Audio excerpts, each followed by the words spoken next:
টিকটিকি পতনের ফলাফল। ১. মাথায় টিকটিকি পড়লে রাজ্য লাভ বা রাজতুল্য সুখলাভ বোঝায়। ২. কানে টিকটিকি পড়লে অলঙ্কারিদি লাভ হয়ে থাকে। ৩. বুকের পাঁজরে ও চোখে টিকটিকি পড়লে বন্ধুর সঙ্গে সাক্ষাৎকার হয়। ৪.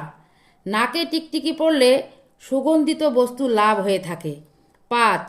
মুখে টিকটিকি পড়লে মিষ্ট দ্রব্য আহার হয়। ৬. কণ্ঠে টিকটিকি পড়লে অর্থাগম হয়। ৭.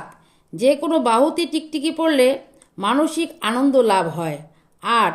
হাতে বা করতলে টিকটিকি পড়লে অর্থ লাভ হয়ে থাকে। ৯. হৃদয়ে টিকটিকি পড়লে সোহাগ বৃদ্ধি পায় বা সোহাগ লাভ হয়। ১০. পিঠে টিকটিকি পড়লে ভূসম্পত্তি লাভ হয়। ১১. কোমরে টিকটিকি পড়লে নতুন বস্ত্রাদি লাভ হয়। ১২. গুহ্যদ্বারে টিকটিকি পড়লে মৃত্যু ভয়। ১৩. জানুদেশে টিকটিকি পড়লে অর্থ ক্ষয় হয়। ১৪. ওপর থেকে যদি সামনে টিকটিকি পড়ে তবে যানবাহনাদি লাভ হয়। ১৫. পায়ের ওপর টিকটিকি পড়লে দেশ ভ্রমণ হয়। ১৬. পায়ের তলা থেকে ঊর্ধ্ব দিকে টিকটিকি পড়লে অমঙ্গল সূচনা করে।